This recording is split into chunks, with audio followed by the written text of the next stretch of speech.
Hi, good evening, everyone. Today we will go ahead and discuss the Indian Eco part of this IIT entrance exam. The first question that we have is basically, it can be considered as part of Indian economics, and it can also be considered as part of, your macroeconomics. I just wanted to kind of go ahead and tell you about all the deficits. So we will take this question. So it says, which of the following indicates true fiscal position of the Indian economy? And you're given revenue deficit, capital deficit, current account deficit, and primary deficit. Let's read through all the different kind of deficits that exist in India. The first deficit that we have is called budget deficit. Now, what is the budget deficit? A budget deficit is basically total expenditure minus total receipt. When I say total expenditure, it includes all the expenditure. Revenue include karo, capital include karo, all kind of expenditures together. Total expense of the government, that is called total expenditure. Similarly, total receipt means anything that comes to the government, whether it comes even through debt, even when the government borrows, money is coming in, right? So whenever money comes into the government, in any form, it is total receipt. It will be included in total receipt. So budget deficit, which is the first aspect, is total expenditure minus total receipt. The second one that you have is called revenue deficit. Now, what is revenue deficit? Revenue expenditure or revenue receipts, they are not related to any asset or liability. So neither any asset is being created nor any asset is being reduced. Neither any liability is being created nor any liability is being reduced. Such are called revenue expenditures or receipt. Just for example, when you pay salary to a government employee, it's my expenditure, but I am not creating an asset. But when I buy a building, then that's also my expenditure, but I am creating an asset. So when I say, all these where no asset is being created, no liability is being changed. Just when I go ahead and I increase my borrowing, this is capital in nature because you're creating a liability. But when you go ahead and you maybe just collect money on toll bridge, no asset or liability is involved. So anything where no asset or liability is involved, such expenditures and receipts are revenue in nature, and that deals with revenue deficit. Fiscal deficit is same as budget. If you notice, it is very, very similar. Total expenditure minus total receipt, but we don't include borrowings. So all receipts of the government other than borrowing, if I am not including the borrowings of the government, then that is fiscal deficit in nature. Then if I go ahead and I look at the next one,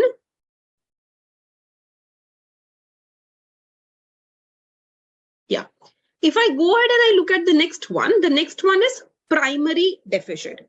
Primary deficit is fiscal deficit minus interest payment. So I am not even including the interest that I am paying on any kind of debt. That is my primary deficit. So which means that mainly this deficit is used for purpose other than paying interest on the borrowing. It in a way gives me the true way that my economy looks. It gives me a true picture of my economy. That's the primary deficit. So the next is effective revenue deficit. What is effective revenue deficit? It is revenue deficit. Jo upar pada, same revenue deficit, but minus the grants for creation of capital asset. जो grant इसलिए दिया गया है कि इससे एक capital asset create होगा, अभी हुआ नहीं है. No asset or liability has been created. तो अभी के लिए I can just think this is my revenue. But it is for that purpose. It is for creating an asset. No asset has been created yet, but that grant is for creation of capital asset. If I subtract that, I will get effective revenue deficit, right? So revenue deficit minus the grant for creation of capital asset, that becomes effective revenue deficit. And finally, we have something which is known as a monetized fiscal deficit. What is monetized fiscal deficit? The part of fiscal deficit which is covered by borrowing. Monetization क्या होता है? Monetization is printing of notes. So I understand that in a way it's in your age, right? I've created my notes. Now that part of the deficit which I want to go ahead and I want to finance through these borrowings, by borrowing money from the central bank, by creating notes, by monetizing the debt, that is called monetized fiscal deficit. So these are the main deficits that one must know, these 6 deficits. Of course, I will share these notes with you, but just for now, you should know these 6 deficits. Now, on the basis of that, we understand that the question is asking the true fiscal position. So, fiscal position to fiscal deficit ही बताते हैं. But true fiscal position तब पता चलेगी when we reduce the interest payment. जब हम interest को include ना करें, that will give me a true, position of my economy. So the answer to this question should be primary deficit. It gives me a true position of my economy. Let's go to the next question. So the next question, it is asking which amendment to the Constitution has provided constitutional status to the rural and urban local bodies in India. The answer is 73rd and 74th Amendment. What I have done is I have written all the important amendments that I think are important from any exam perspective. I'll just quickly take you through those amendments first and try to see for yourself, try to memorize these as we go. And at the same time, I will share these notes, of course, with you. So the first is First Amendment. This came in 1951. Actually, if you notice, every year there is an amendment, right? This is what I noticed. 1951 First Amendment, 1952 Second, 1969 Amendment. So there were amendments which happened very often. Now, the First Amendment was the one where because we just got independence and we had to deal with the backward class, the socially backward class. We wanted to make a special provision for them. We wanted to make sure that their interests are heard in our economy. So the First Amendment was to give this special provision to socially and backward classes. Then we had the Second Amendment. The Second Amendment, because again, we have just got independence, we want to make sure to see how, Lok Sabha and Rajya Sabha is going to work, how many members will be there in the Lok Sabha, who will represent how many individuals of the population. So then we went ahead and we changed the scale of representation in the Lok Sabha in the Second Amendment.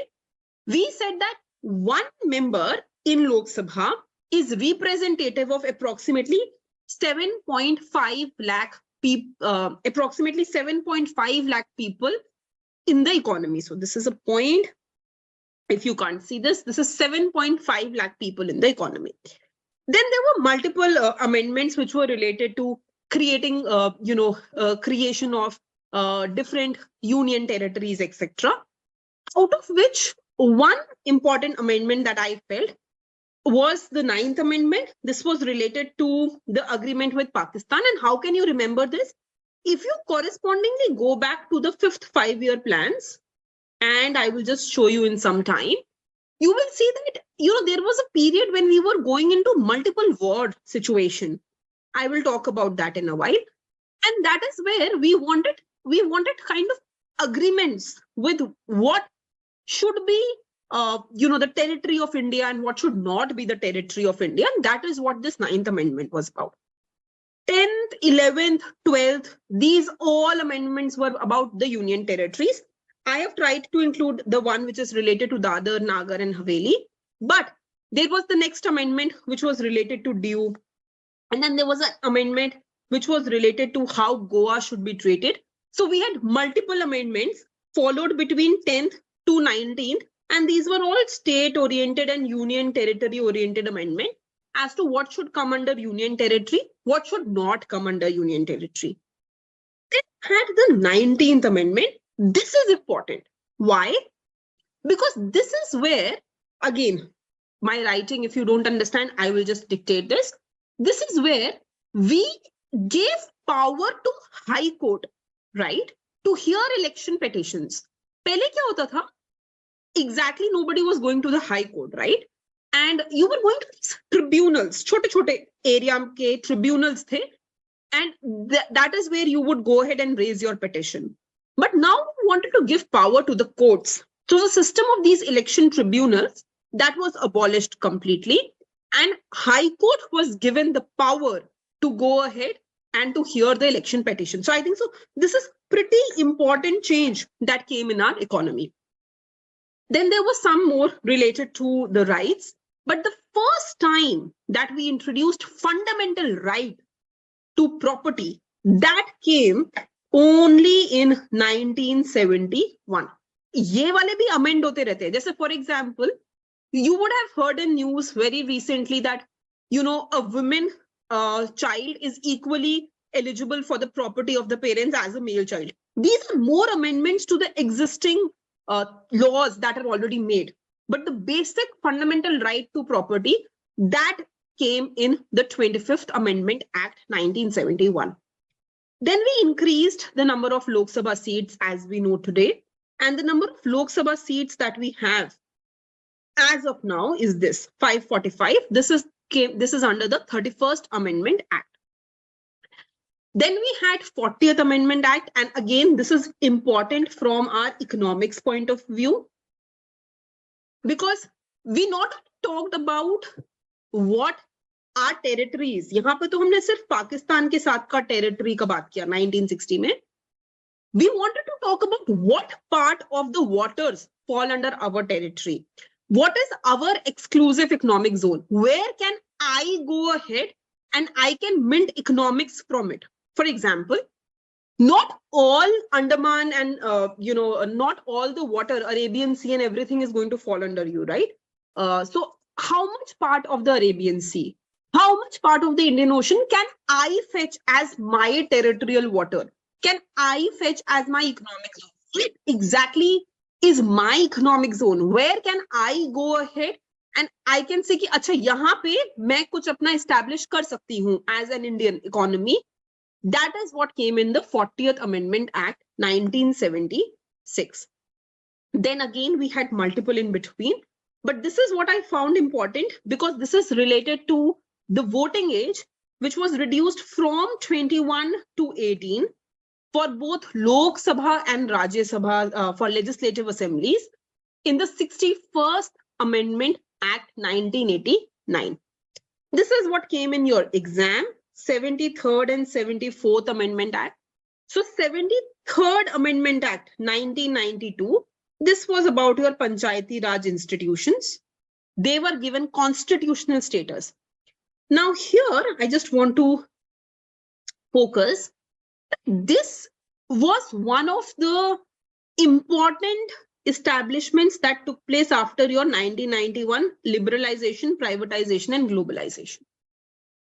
इसमें क्या हुआ ना, एक important चीज government को realise हुई कि देखो डिसेंट्रलाइजेशन बहुत इंपॉर्टेंट है. सब कुछ अपने कंट्रोल में नहीं रख सकते हैं, कुछ अपने पास रखना है, कुछ स्टेट को देना है, कुछ लोकल बॉडीज को देना है, कुछ अर्बन बॉडीज को देना है. So there has to be a devolution. एक पावर का डिसेंट्रलाइजेशन रिक्वायर्ड है. हर चीज सेंटर में हैंडल नहीं हो सकती है. I need to decentralize. I need to give the power below and below and below and below. And that is when they recognized that at the level of the villages, at the level of the local bodies, the Panchayati Raj is very important. I need to go ahead and I need to give power at the decentralized level कि ये अपने आप से कुछ चीजों का issue को resolve कर पाए, हर चीज के लिए गवर्नमेंट के मेन स्टेट तक आने की जरूरत ना पड़े. So this is where this 73rd amendment was important. And then we had the 74th Amendment Act in 1992. Again, if you see, चीजें बहुत को एक साथ चलती हैं. तो एक बारी हमने लोकल बॉडीज की बात की in the rural area, and 74th में हमने फिर लोकल बॉडीज की डिसेंट्रलाइजेशन की बात की, but we talked that in the urban area. So we talked about urban local bodies, कैसे उनको भी इक्वल इंपॉर्टेंस देने की जरूरत है. Both of these came in the same year, 1992. One is the 73rd Amendment and one is the 74th Amendment. Then we talked about 86th Amendment Act in 2002. Again, I will show you how when we talk about the period, again, इसको हम एक बार 5th 5-year plan से देखेंगे. जब हम अटल बिहारी वाजपेयी के era की बात करते हैं या आसपास वाले उनके एरा की बात करते हैं, we see that education became suddenly very important, and this you will see again in the 5-year plans.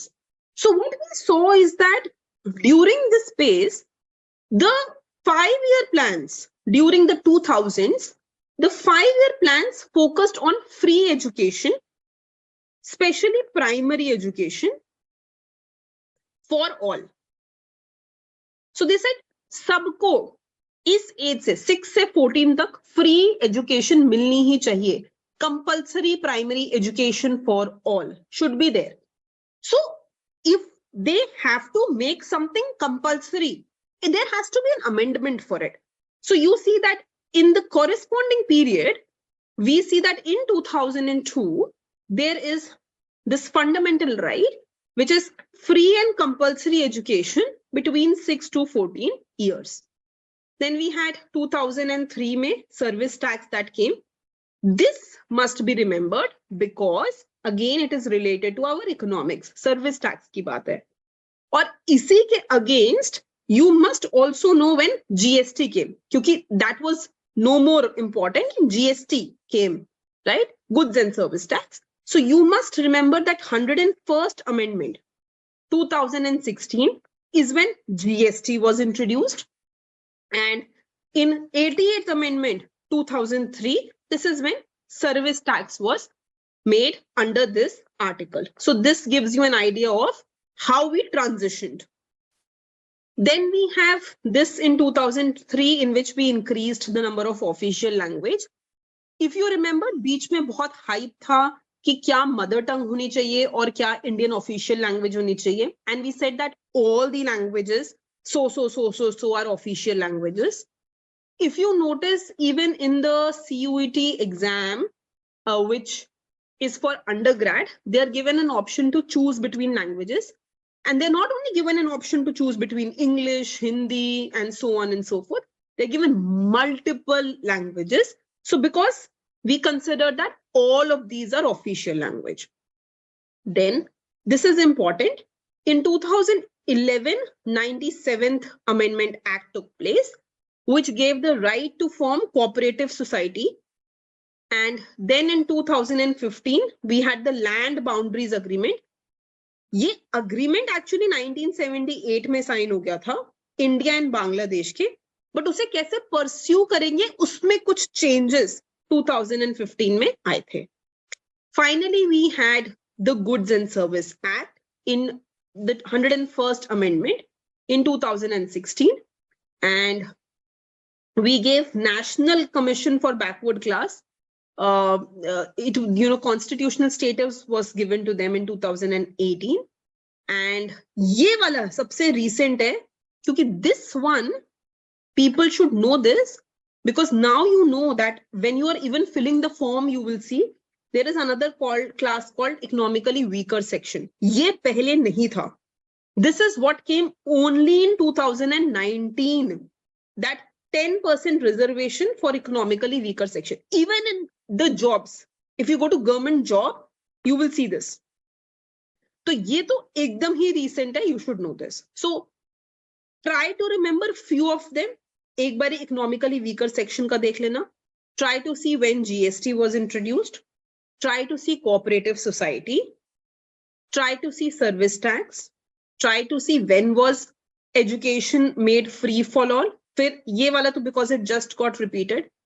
I don't think it will come, but still you should know Panchayat Raj and local bodies, voting age, and exclusive economic zone. So few of them are important and you should just have a look through those.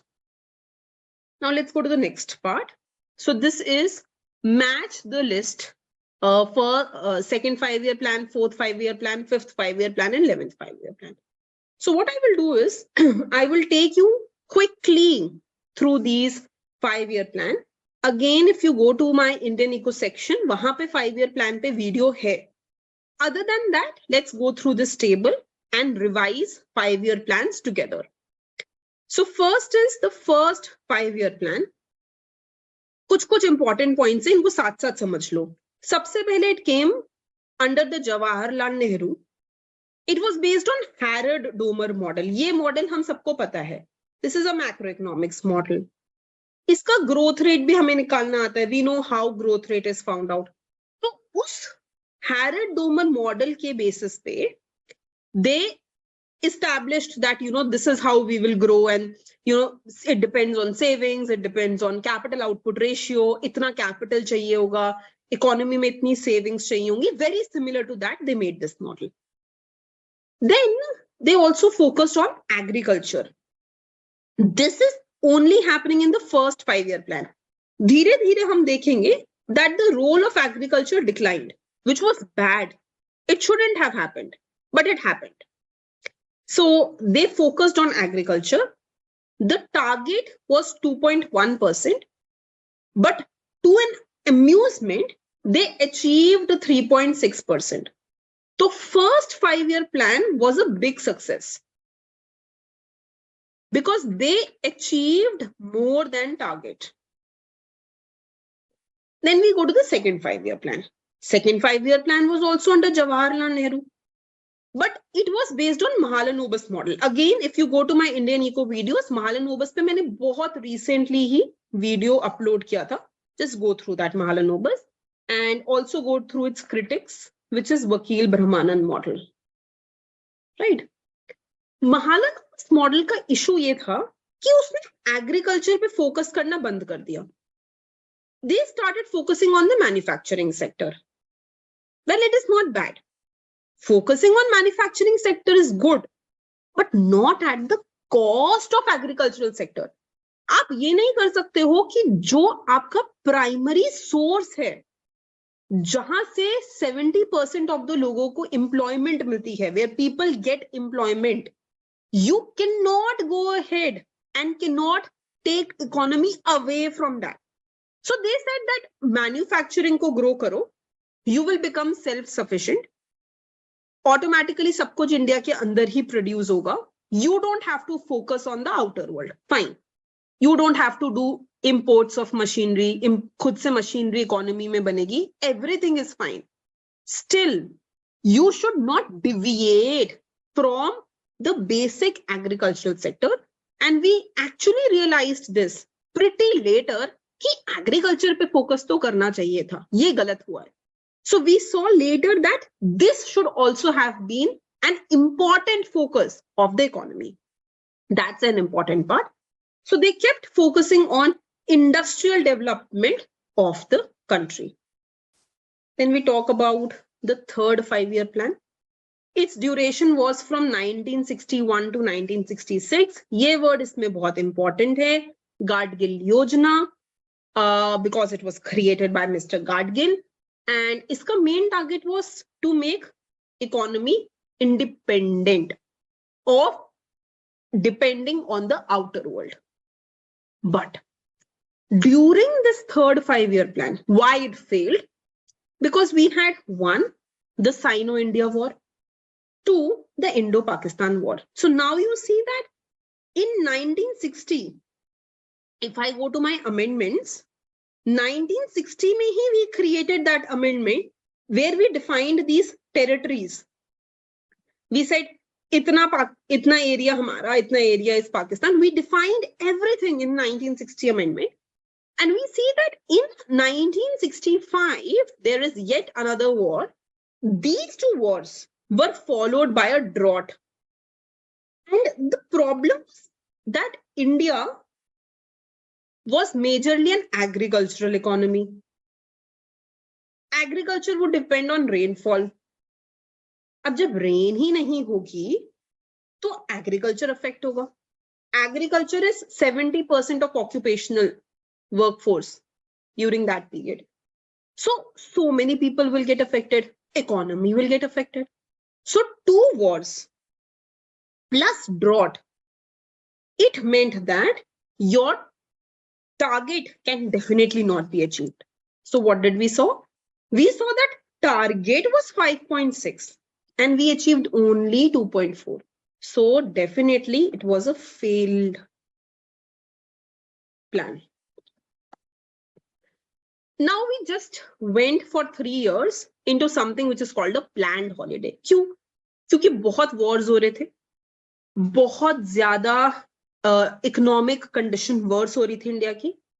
We wanted to kind of deal with all of these things before we could come back and say, Acha, this should be the 5-year plan. This is what our plan is. This is what we intend to do. So for the next 3 years, we did not make a single plan. We went into a planned holiday from 1966 to 69 because it was a period of wars. We weren't doing that well. Rupee was continuously devolution was taking place. So in comparison to the foreign world, we were doing really bad. Then the 4th 5-year plan finally came back in 1969 and it went till 1974. It was under Indira Gandhi, but the most important policies took place here. First was 14 banks were nationalized. They became national banks. बहुत बड़ी बात होती है जब एक bank national level पे available होता है. So 14 banks were nationalized. Green revolution was introduced. Although ये green revolution बहुत discriminatory था. मतलब इसका impact जितना पंजाब में रहा होगा उतना दूसरे states में नहीं रहा होगा. Bihar was also agricultural oriented. Punjab was also agricultural oriented. But we saw that this was not doing well in every state. This was not doing well for every crop.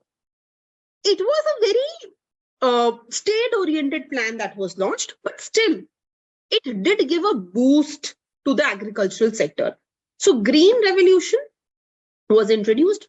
14 banks were nationalized. But even during this period, we saw that there was a war. And since there was a war, therefore, we could not achieve our aim. So aim was 5.7%, but we only achieved 3.3%. But we started talking about the family planning programs, which were launched in the 4th 5-year plan. So if I just go back here and I look at the 4th 5-year plan, we will see that this is where we started talking about the family planning program. Similarly, if we talk about the second 5-year plan, because I just told you this was based on Mahala Nobis, right? It was based on Mahala Nobis. And this focused on heavy industries, right? So we know that we wanted to go back to the basics. We wanted to deal with basic and heavy industry. So we know that A was linked to 3. And we know that B was linked to 4. So A was linked to 3 and B was linked to 4. These 2 options are correct as of now. Okay, now let's go back to the next 5-year plan.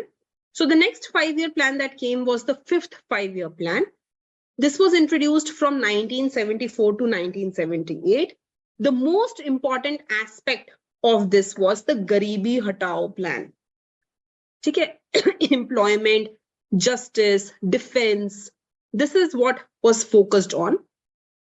Again, this is the time when we were able to achieve our target. So we achieved 4.8%. Our target was only 4.4%. and it was under the Morarji Desai government. And this is where we launched the Indian National Highway System for the first time. The National Highway System was introduced. I said, this is very interesting. I was just having a look at one of the highway, the way that highway systems are numbered. And they actually earlier did not have any particular way in which they used to number. But abhi they have these ways. Jaise from north to south, whatever highways are going, they will go in a particular numbering system, and whatever go from east to west, they will go in a particular number system. And all of these will be 2-digit, right? And only if a highway has a subsidiary, then that would be a 3-digit highway number, just NH 1, 2, 3. Well, 3-digit would be a subsidiary. Otherwise, these are all 2-digit highway system. So the first time that we introduced, coming back to the topic, the first time that we introduced a national highway system, this was actually in the 5th 5-year plan. Again, we saw that, we have to go ahead and we have to set some perspective कि long run में India की economy को करना क्या है? What do we want to achieve, right? Targets कैसे achieve होंगे? क्या targets रहेंगे? So we stopped for 3 years, from 1978 to 80 actually. We stopped for this bracket because we could not think of the right targets. We had to set correct perspective for the long term. And then it was in the 1980 to 85 where we launched the 6th 5-year plan. The aim was to eradicate poverty, to make some infrastructural changes. We had a target of 5.2 and we achieved 5.7. So is bari ke liye na ek bari have a look at rolling plan and have a look at planned holiday in detail. I think this may come for this year's exam. Then we have the 7th 5-year plan. The 7th 5-year plan was under Rajiv Gandhi. The aim was to have a self-sufficient economy, to increase employment. But this is the first plan where I saw the word technology pop in. Kabhi bhi, kisi bhi 5-year plan mein, I have never seen the word technology popping in. हाँ, basic industry, heavy industry, ये सब हम second 5-year plan से देख रहे हैं. But productive employment and technology, ye words for the first time were seen in the 7th 5-year plan. Productive employment is different from employment. Employment can be disguised now. So it can be disguised. Multiple people working on the same thing, they may not be productive. So how to generate productive employment, how to upgrade the technology, and how to prefer private over the public sector. कैसे private sector को धीरे धीरे preference दी जाए, that is what came in the 7th 5-year plan. फिर उसके बाद फिर से 8th 5-year plan could not come up. Why? Because we have hit 1990 and we know that in 1991 we had liberalization, privatization and globalization.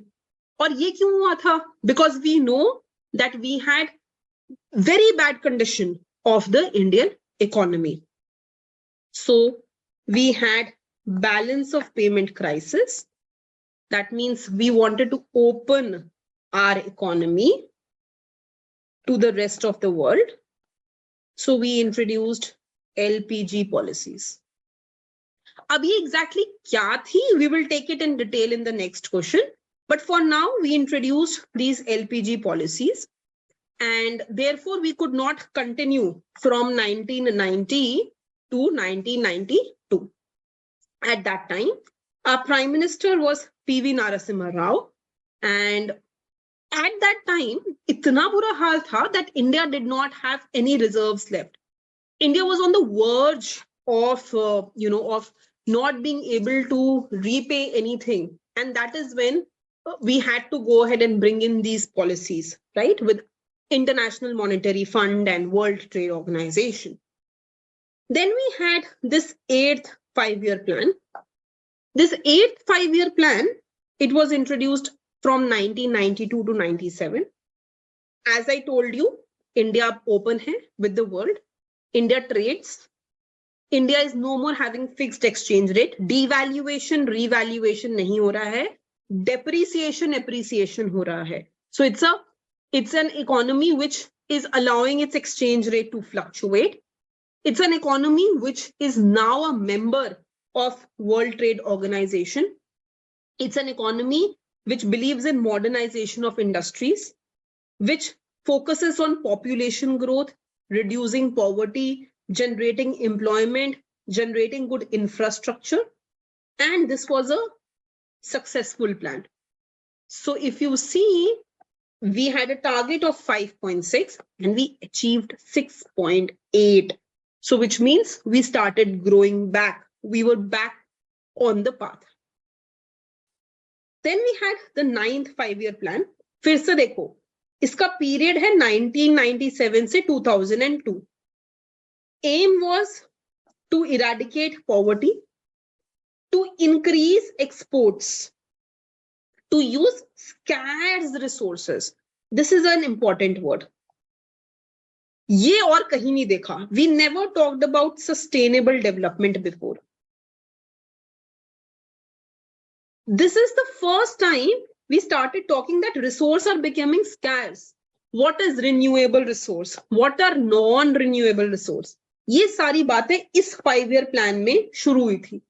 So scarce resource was related to 9th 5-year plan, and this is where we talked about primary education for all children in the country, free primary education. So 1997 to 2002, again go back, look at the amendments once. So if you see here, in 2002, we had this amendment, elementary education made a fundamental right. Free and compulsory education was a right. Everybody has a right to take that, right? So that is what came in the 86th amendment, 2002. And exactly that is where we have this end of this plan, 9th 5-year plan. Then we have the 10th 5-year plan. At 10th onwards, you will keep seeing this word called inclusive growth.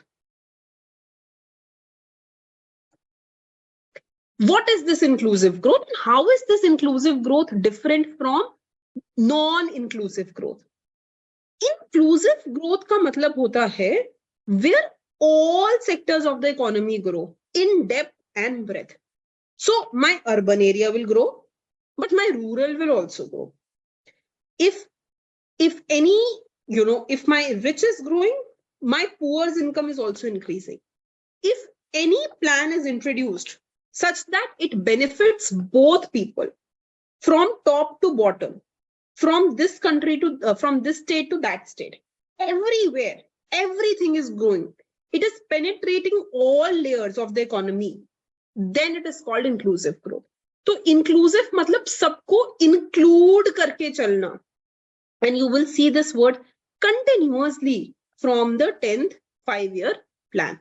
So it was inclusive growth, equitable development. Equitable, sabko equally treat karna. Intended was 8%. And if you notice, this is a period of 2000, right? 2. So this is a period of 2003 to 2008, right? And if you remember, in 2008, we had this great depression that came in, right? In the economy, another recession that came in the economy that hit the economy hard. So we have to keep mapping things, right?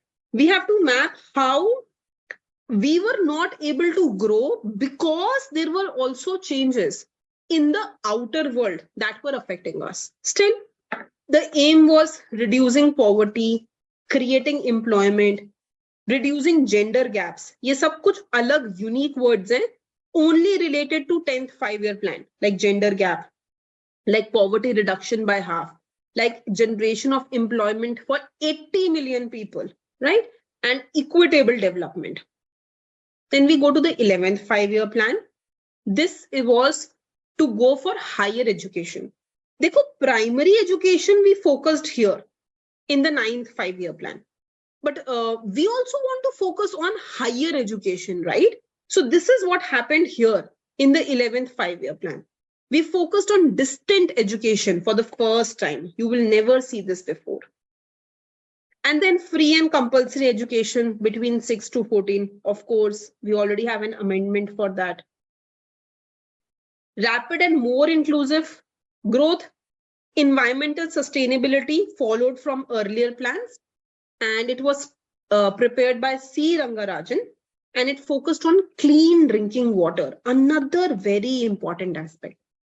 What we saw is that there were multiple diseases related to water, which were occurring in the country. So that is when we recognized that clean drinking water was essential in our economy. Then we have the 12th five-year plan, faster, more inclusive, sustained growth. Electricity supply in villages, a new thing that happened, right? Remove gender and social gap. Increase green cover. This is important. Slowly, we are giving focus to forest areas. I will give you the formula today that is for tax devolution. And in that, you will see how forest cover is important. जब center state को tax देता है, अपना tax share करता है, तो वो ये देखता है कि एक state के पास कितना green area है, कितना forest covered area है. So the forest area is very important, and this is what we will be focusing on. Okay, opportunity in non-farming sector. So we wanted to generate agriculture में ही, but non-farming area में भी, जैसे for example, fishing, right? These are non-farming sectors and we wanted to focus on these. Achha, one more thing, if I just go back on this aspect, you will see that here,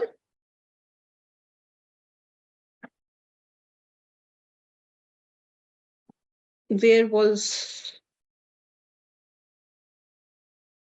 yes.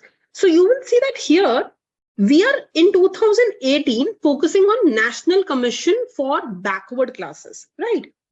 And if I go below here to the plans, I just want to show you how these are linked to each other. In 2017, we had started talking about reducing these gender and social gaps. And 2018, we introduced the amendment. There also, we started talking about primary education. We introduced the amendment. So things are related to each other. You talk about it, you make it in the plan, and then if you feel कि नहीं, इसको compulsory करना जरूरी है, I want to bring it into the constitutional amendment to just bring it there. So this is how plans help you make amendments in the constitution. Of course, after 12th five-year plan, we moved towards Niti Aayog, and we thought that instead of just making these 5-year plans, we should have a complete statutory body taking care of these things. And, you know, we went away from planning commission, but till 12th five-year plan, this has come in both the years of IIT. It's an important topic. You must read about it. Let's go to the question. So C is 5th five-year plan. So my 5th five-year plan was related to poverty, as I told you. So 11th five-year plan is inclusive growth. We saw inclusive word for the first time after 10th five-year plan. 10th, 11th, 12th में ही inclusive word पहली बारी देखा. So the answer to this question will be D. Come to the next question. Which of the following is not related to structural adjustment program implemented in India after 1991? First, you must look at my video on 1991 reforms. It's in the Indian economy section. Let me give you some gist of it. And oh, I missed this part. Let me first do this. This is not in any question, but I just want to discuss this once. This is the 15th Finance Commission. Finance Commission, plan nahi baat kar rahe, commission, Finance Commission ki baat kar rahe. The 15th Finance Commission या किसी भी Finance Commission का काम क्या है?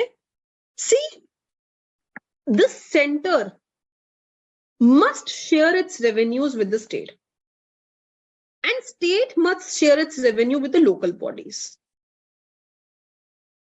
अब ये किस रेशियो में होगा? How much will center keep? How much will state keep? How much will state share with the local bodies? These ratios, they are defined by the Finance Commission. And the formula for going ahead and for dividing this, okay, very good, great if it was there. Because although, I mean, Finance Commission, they haven't mentioned directly in the Indian economy, but it's good if it came in the exam. Okay, so how it will be divided? That is what Finance Commission does. Now, there are two more things that you should be seeing here. One is called horizontal devolution, and one is called vertical devolution. When I talk about horizontal devolution, horizontal मतलब between different states. कि अच्छा अगर एक state है जो उत्तर प्रदेश है, दूसरा है पंजाब, दूसरा है Bihar, and I have different states, how would I be dividing between states? This is what horizontal devolution is. How much will northeastern states be getting? Will any state be getting any special benefit or not? All that is horizontal devolution between states. States are at the same level, but I have to divide horizontally. On the other hand, vertical devolution tells me between center, state, and this. So it is vertical division. Kitna center ko milega, kitna state ko milega, and kitna local bodies ko milega. So these are the two kind of devolutions that I have. Devolution matlab sharing of the taxes. That's called devolution.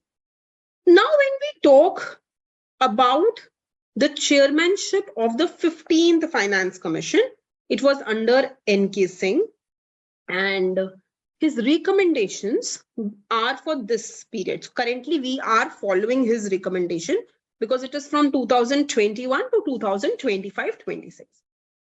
Vertical devolution was earlier at the rate 42%. अच्छा, एक और बात है, जब मैं finance commission की बात करती हूँ इन पर्टिकुलर, वो बताता है कि सेंटर एंड स्टेट के बीच में कितना डिविजन है. Then there's something which is called State Finance Commission. These are also set up separately. These SFCs, they tell how much will be distributed between state and between rural bodies. So understand, one is Finance Commission. This is for center and state, inke beech ka division. Then I have SFCs, State Finance Commission. They tell between state and rural bodies. Now, when I talk about the vertical devolution, this was at 42% earlier, which means the center was supposed to share 42% of its revenue with the states. This was reduced. ये 14th में था. It was reduced in the 15th Finance Commission to 41%. Reason being that because we changed Jammu and Kashmir status into new union territory, therefore state say 1% was reduced because we now changed its status into union territory. So one less to take here, and therefore it reduced to 41%. Then we also talk about horizontal devolution, and in horizontal devolution, this is the weightage that is given. तो एक पूरा formula होता है. Usually in Delhi University, we actually have a full-fledged paper which we teach on, these finance commissions. But you should just know this formula. So what happened is we give 12.5% weightage to demographic performance. Matlab, how am I performing demographically? What is my population? What is my not population only, what is my age structure? Pura demographically, how do I look? That's 12.5%. The GDP is given 45% of the weightage. Think about it. If I have two states, one with high GDP and one with low GDP, shouldn't this state be given more taxes from center to state? Shouldn't this achieve more, right? So income is given a 45% weightage. यहाँ पर एक बहुत important point है, इसी का opposite है यहाँ पर, which is called tax and fiscal effort. This is given a weightage of 2.5%. What does this say? ये कहता है कि अगर सेंटर हमेशा स्टेट को देता रहेगा और उन स्टेट्स को ज्यादा देगा जिनका जीडीपी नहीं है, people who don't have GDP, if center keeps giving to the state, then what will happen? These states will become lethargic. They will never want to collect tax on their own. They will just think that the center is giving us enough money. They will stop working hard. There will be fiscal deficit always. So we have to maintain a balance. We must go ahead and also appreciate the states which are maintaining a fiscal discipline, which are acting correctly, which are collecting the tax, which are going ahead and having higher GDP, right? So we need to account for the fiscal effort that the state takes also. Of course, this differs from state to state. Some states, just for example, states which have high level of mountains, their economic activity will be less. If economic activity is less, they will collect less tax. If they collect less tax, they will always have a deficit. So we understand that there may be some regional restrictions on collecting money, on doing economic activities.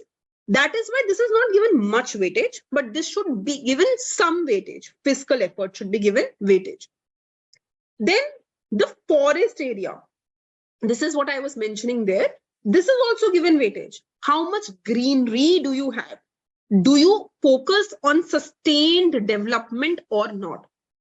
Then we have population, given 15% weightage. Achha, isme bhi we have multiple points. Actually, what happens is that if you have higher population, this population figures, these are based on a base year. I'll have to find out what base year it was. I just forgot that. It is some 2002 year, very, very, very early base year. Okay. This is based on base year. अब इस साल में जितनी population थी, उसके behalf पे you will be getting money from the center. But your population can increase. One. Second, there can be a chance that if you are a developed state, then people from other state will come into your state. That will increase your population. So there should not be any reason that you account for this population at a very early year. कि 2002 में कितनी population थी, उसके base पे we will give you money today. This should be based on some present numbers. And what is the government to say in this? Government is saying that we are actually penalizing you for having higher population because we want you to control population. What if there is migration from one state to another? Then the state should not be penalized. So this is one aspect which you should be keeping in mind, that population is not taken at the current year. It is taken at some base year. And then 15% is given to the area. Of course, the more the area, the bigger the state. The bigger the state, the more money it requires to maintain it. So therefore, more area, more money required. Right? This is what this is about. Now let's go back to the question we were doing. And I want to talk about the major steps that took place in the 1991 reforms. Sabse pehle, we want to understand why it took place. बहुत basic reason था. One, we had balance of payment problem. Our BOP was in a crisis. We were doing horrible in terms of balance of payment. Second, we had some structural rigidities. We had some industrial problems. We had some fiscal problems. We had some exchange rate problems, some monetary problems. And we wanted to go ahead and deal with all of these problems. And that is why these reforms were necessary. Now, let's go to what what reforms were introduced. Why to ho gaya, but what were introduced. So the first reforms we introduced were called the fiscal reforms. Fiscal is always related to internal balance. BOP is external imbalance. Together they are called the twin imbalance problem.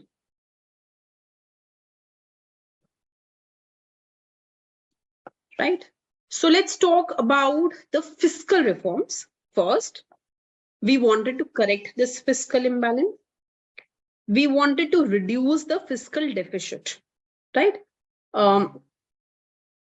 If you notice, you would have heard of Fiscal Regulation and Budgetary Management Act. It came in 2002. The aim was to make sure that you have a target. Ki isse upar fiscal deficit should not. This is the upper limit for my deficit. So we wanted to reduce fiscal deficit. We wanted to increase the share of direct taxes. What we saw that direct tax share was reducing. We had to change this downtrend towards an uptrend. So we wanted to reduce or revert the downtrend in the share of direct taxes. Then we wanted reduction in subsidies. Dekho, fertilizer subsidy was a huge amount of government's expenditure, right? Again, why? India was based on agriculture. Main occupation was agriculture. To boost agriculture, you required fertilizers. You were giving subsidy on this. When you were giving subsidy on this, you were doing heavy expenditure. So to reduce this subsidy so that you could reduce the deficit. Similarly, abolition of subsidy on sugar, right? Disinvestment of parts of government equity holding in select public undertaking. So we know that the government sector was highly unproductive. Government sector, especially the public sector, it wasn't doing very well. So we wanted to do disinvestment. किस disinvestment करेंगे? जो भी NPAs थे. What is an NPA? It's a non-performing asset. तो government के वो areas, वो firms which were not doing well, which were in heavy losses, we wanted to give that to the private sector. We wanted to disinvest, reduce our investment in those sectors so that we could reduce our deficit, right? Acceptance of major recommendations. These were given by Raja Chelia Committee. This is important. You have to remember this name, right? This committee was related to only tax reforms. We are studying it under fiscal reforms. So we had the Raja Chelia Committee, and the aim was to increase the revenues, and the aim was to make tax structure more stable and transparent. So if you see, all these aim were to do two things: increase tax, decrease expenditure. Now we go to the second kind of reforms that were introduced, and these were monetary and financial reforms. Sabse pehla reform was on reserve requirement.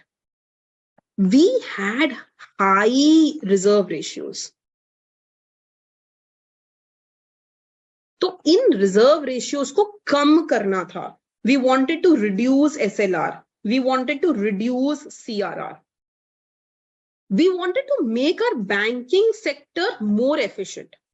Now for banking sector, the most important committee was Narasimha Committee. So देखो difference है.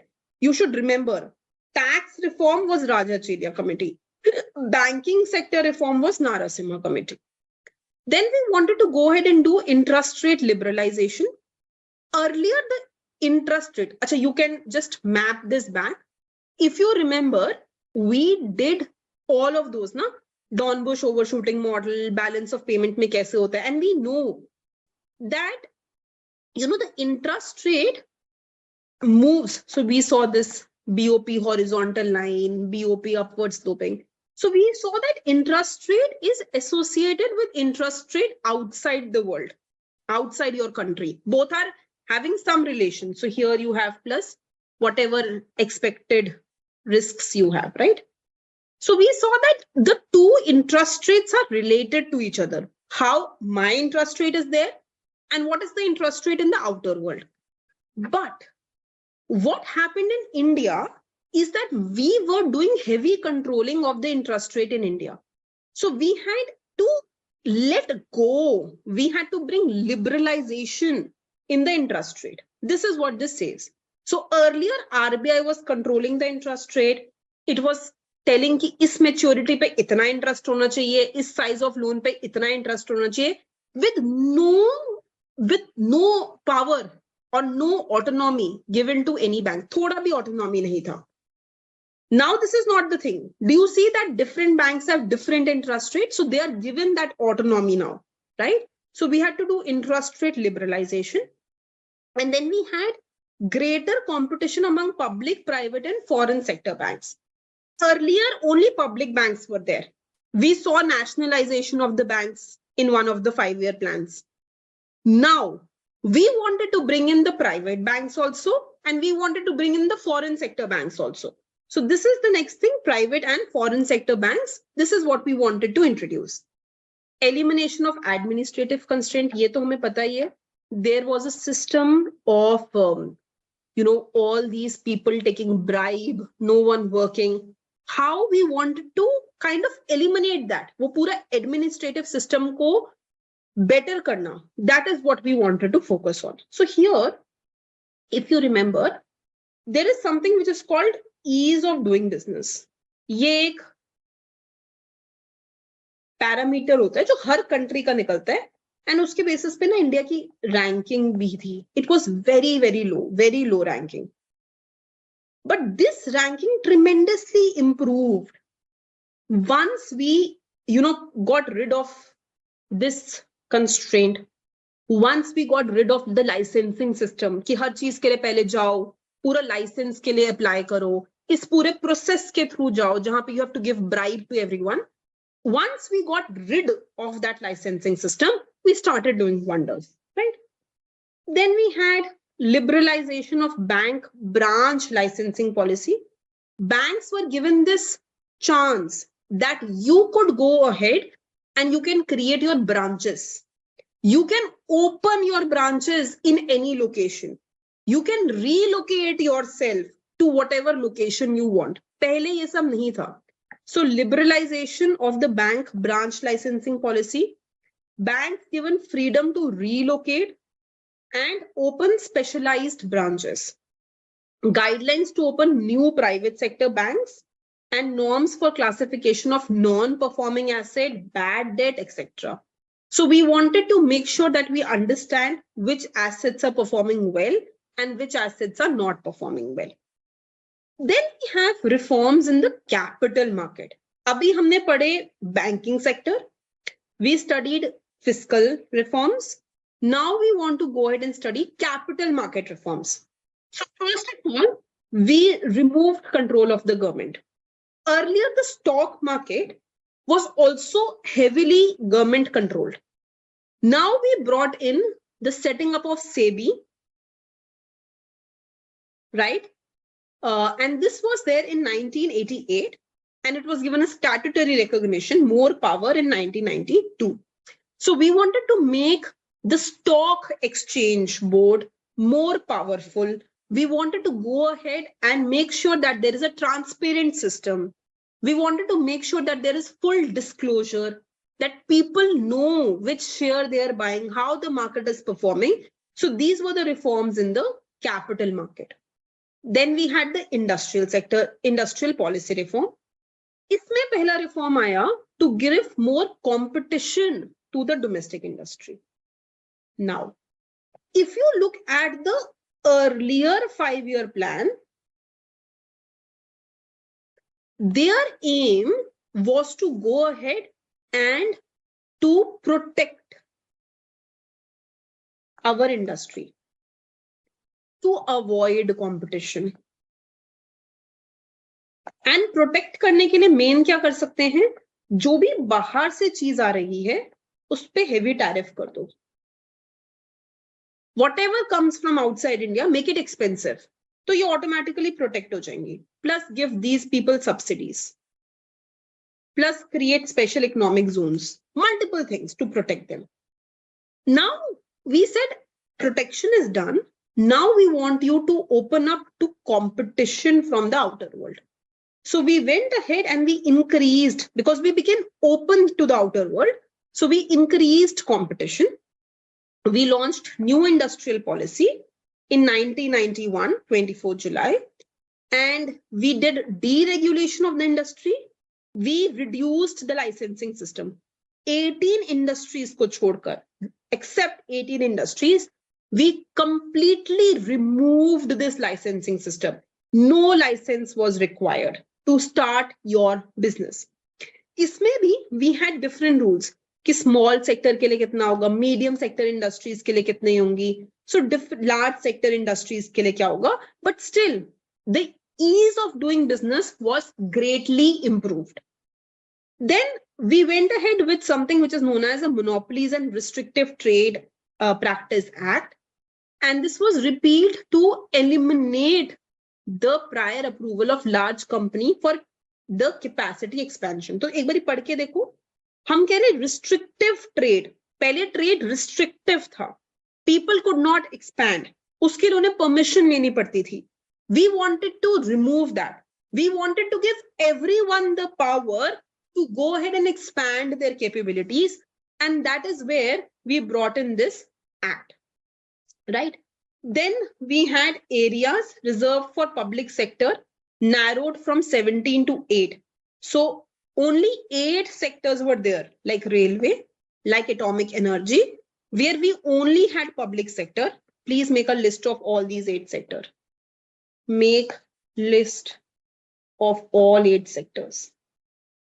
So these were those 8 sectors where we had only public sector. Uske alawa, private could enter anywhere. Public sector was also given more power, more autonomy. And this is interesting. So kya hua? Jaise for example, railway. Let's say we have railway. And let's say we have Ministry of Railway. Let's say we have some company, MTNL. And let's say we have Ministry of Telecom. So between the ministry and the public sector, an MOU was made. And this MOU, Memorandum of Understanding, ये क्या कहता है कि कितना इसका aim होगा इस साल का? What will it do? What will be the growth rate? What will be its target? How much will be its revenue? All this was written in this MOU so that they become more productive. So we had the signing of these MOUs between enterprise and ministry for achieving the target. This is what was done under your industrial reforms. सब कुछ 1991 policy ही है. Liberalization, privatization, globalization, but there are different reforms that came in. Then finally, you had the trade policy reforms. Trade policy reforms means better import, better export, rationalization of tariff structure. So, isme again, please remember, we had the Chelia committee because it is related to the tariff. It is related to the tax. So, kitna import duty hoga? How much import duty? How much will be the tariffs? Can we reduce the tariff? What should be done? How many trading houses would be established to increase the trading? All this was established under the trade policy reforms. Then we had the foreign investment policy. Foreign investment policy means now we wanted foreign direct investment. So we wanted the foreign sector to come in India, to establish MNCs in India, to give more jobs in India, to establish a complete 100% equity structure in India. मतलब पूरा का पूरा वही own करेंगे.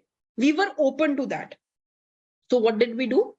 We started making a list of high technology, high investment industries where automatic permission was granted for foreign direct investment. First, we went with 51% foreign equity. We increased that to 74% and we increased that to 100%. So multiple industries were there where 100% share was of the foreign sector. कुछ वो थी जहां पे हमने restriction लगाई that if you come in India, then 51% can be foreign owned, but remaining should be Indian owned. But for some, we allowed 100% foreign owning also. This is what this says. Then we created something which is known as Foreign Investment Promotion Board. Its aim was to increase foreign investment and to increase foreign institutional investment in India. At last, we had the exchange rate policy in India. So exchange rate simple tha, apna rupee ko devalue karo. Why was this required?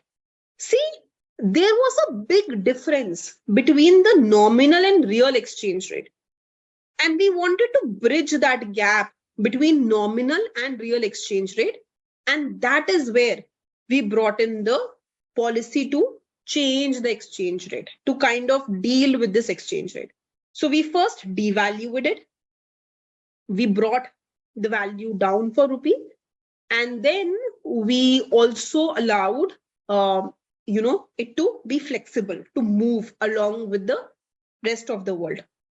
So if we notice, these are all the different plans which were introduced under the 1991 reforms: fiscal, monetary, exchange rate, industry oriented, and foreign investment oriented, etc.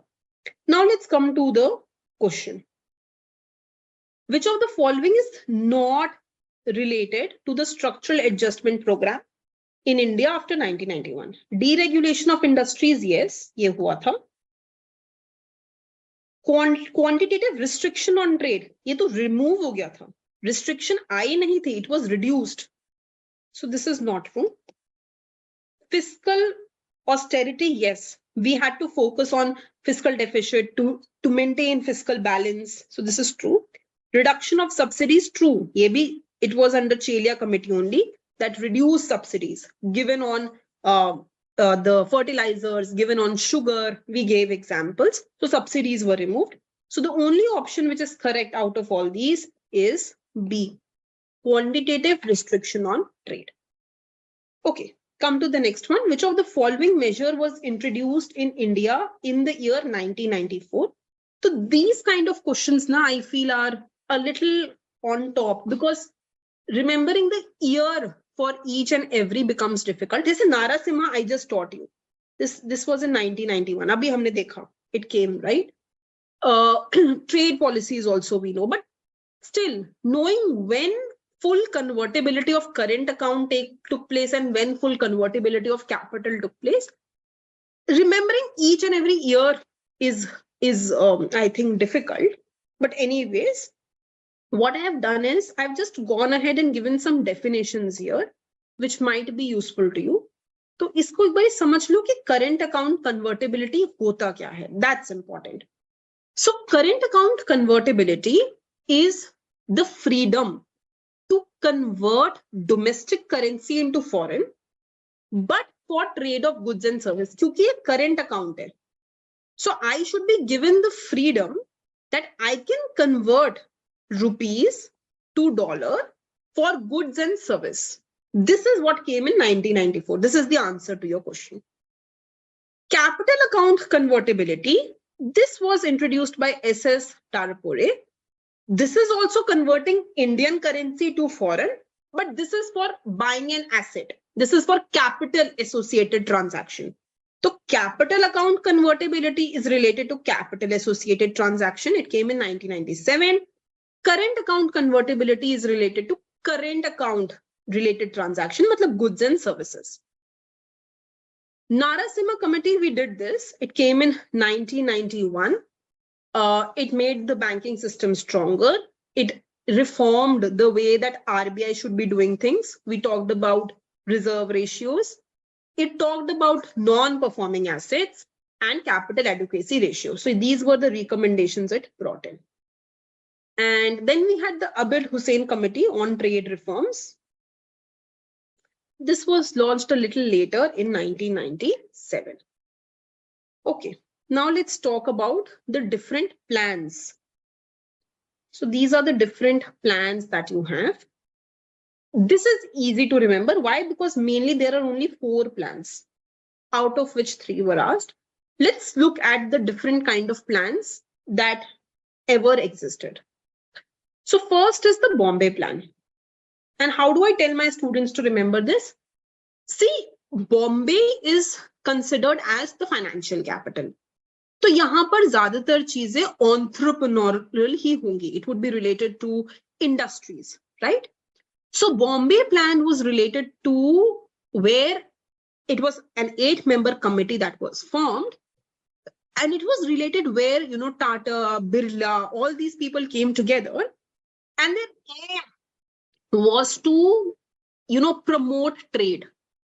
They said that government must play a role. Government should protect us from the outer country, whatever companies are there in the outer world. Government should help us. Government should give us more protection so that we can grow.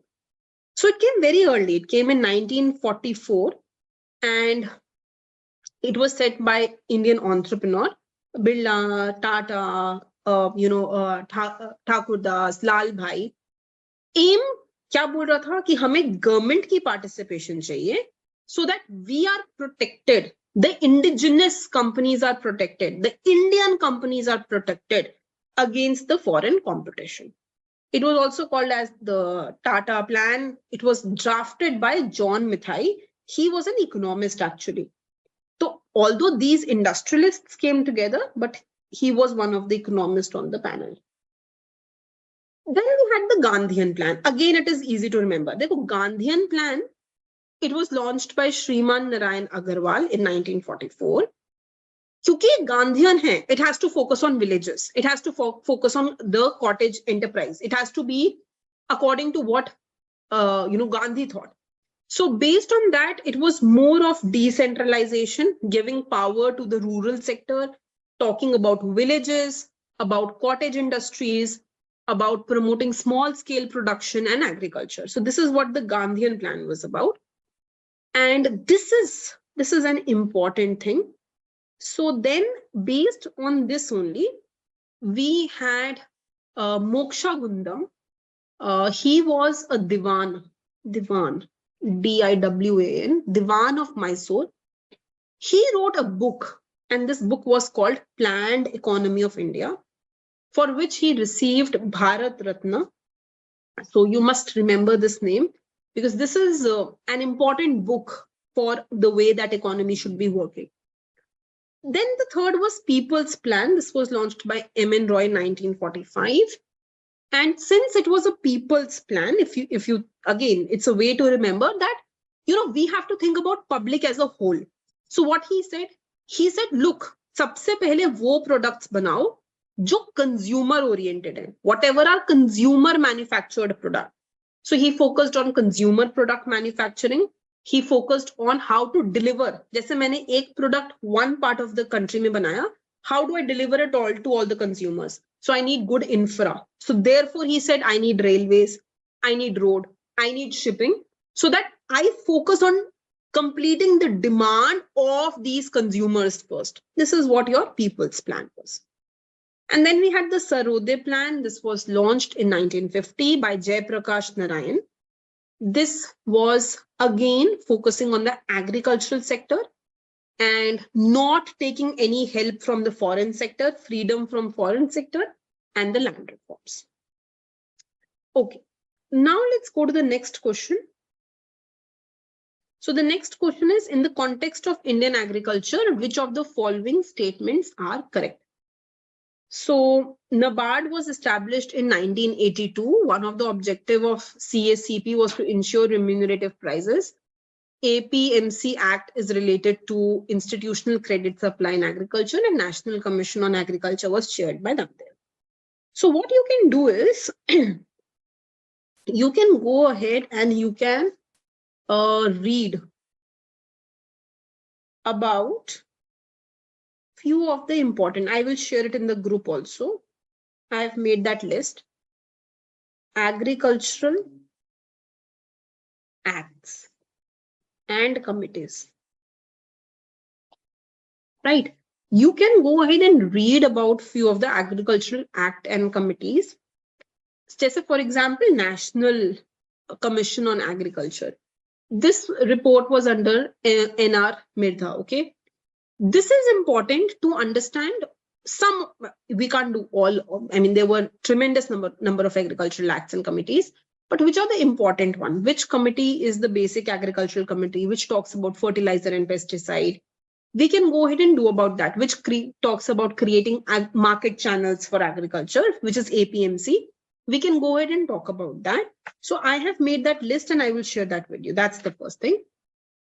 The second thing is things which are institutions. Like for example, abhi humne dekha that SEBI was created in 1988 and it was given statutory in 1992. This is SEBI. Aise hi NABARD, right? Aise hi Food Corporation of India, right? The important institutes which all of us know about, which we know are some change-making institutes in the history of India. Remember their dates, just the years in which they were created. Again, I will share a table with you on this. So two things, because if you see, its correct option is A and B, and this is actually related to when was NABARD created, right? And you know, the APMC Act, it was related to creating market supplies, to market channels. It wasn't related to creating credit supplies, right? And this wasn't chaired by VM Dandekar, as I just showed you. So the important committees, at least, we must know when was those committees created, and that is where that table will be helpful to you. Okay, so this is it. Now, what I have done apart from this, I have also prepared one more thing that I wanted to share with you. Again, I will share the notes with you, but I wanted to just discuss this topic. And this topic is related to the, one second. This is related to Indian economy at the time of independence.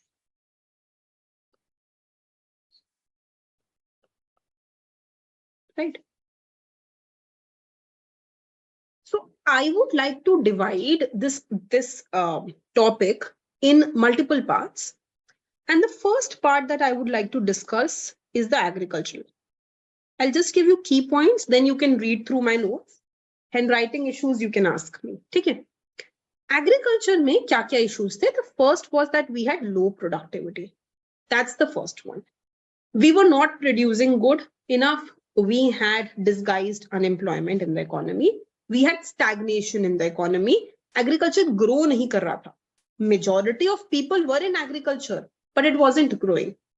The second issue was related to land. Zamindari system was there. And because majority of people were peasants, they weren't willing to work. They were thinking that, you know, sab kuch to we give it to the zamindars. We don't have anything left. There is no reason working in the agricultural sector. So the zamindari system was a big reason, which was later abolished, but it was a big reason at the time of independence why we were not growing. Then we had high dependence on monsoon. Right? We were focused only on rainfall. We didn't have any green revolution ke time pe, we introduced irrigational facilities. But before that, we were super focused on only, you know, how much rainfall will take place. And jis saal drought, us saal we will not produce anything. The prices of goods will rise. Economy will be at its worst. So we were dependent on monsoon a lot. Then we had, we had gone ahead and lack of proper input. No fertilizers, no pesticides, no proper tools, no machineries to go ahead and take this agriculture to the next level. Then we have lack of irrigation facilities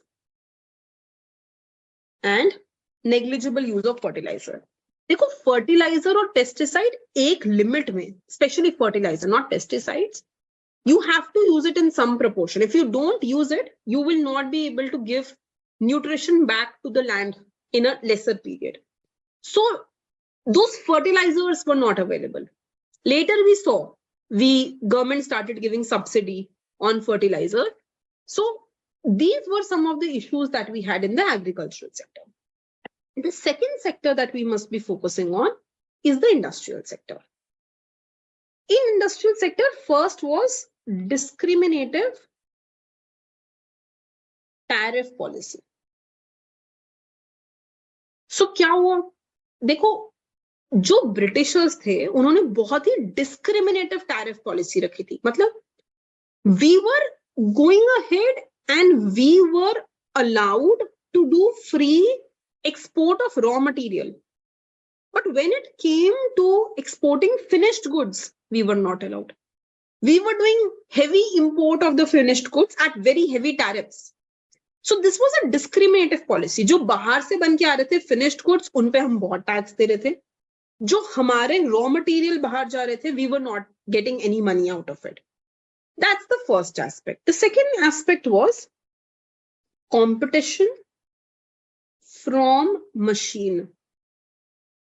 Slowly machines were developing. This is why second 5-year plan focused on heavy and basic machines. Because we were getting competition from machine, we didn't have good machines. We were focused on agricultural sector, wahan pe bhi acha technology we were not using. We focused on handicraft sector, it wasn't doing well because now we were getting machine oriented things. The cloth that we were getting from machinery was much cheaper. India could not compete with that. So we had heavy competition from the machinery sector. Third, we had new pattern of demand. अब क्या हुआ that, you know, the Britishers, when they came in India, they changed a lot of people, the way that people thought, the way that people demanded. So multiple class of people started demanding foreign goods over Indian goods. So the pattern of demand also changed. Then we had more market.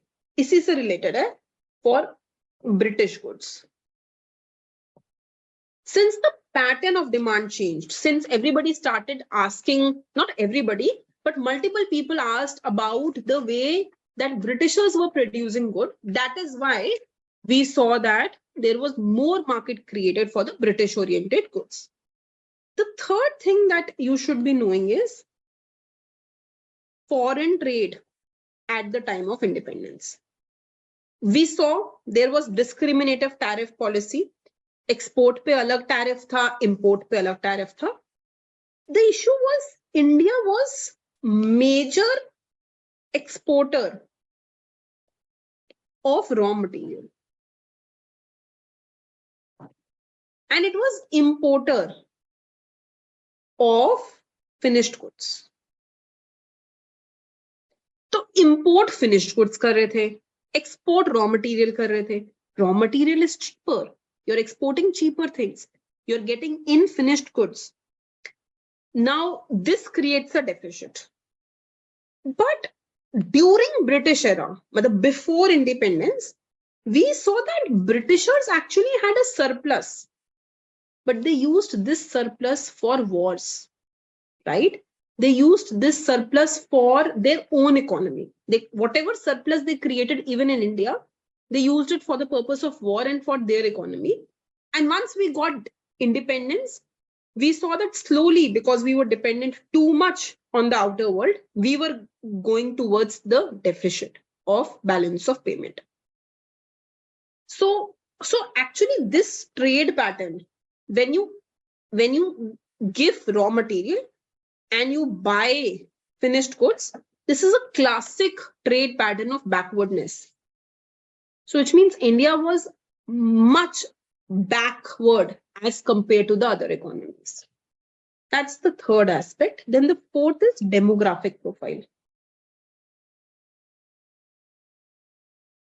So during independence, we had high birth and death rate, this was 8 per 1,000 people. हर 1,000 लोगों में 8 people were dying. That's high death rate. So we had very high birth and death rate. Secondly, we had low life expectancy. People were dying at the age of 32 on an average. 32 years was the life age of people, which means bad health structure, bad health infrastructure, right? Lots of healthcare was required in the country. And the literacy rate was also very low. It was at 16%.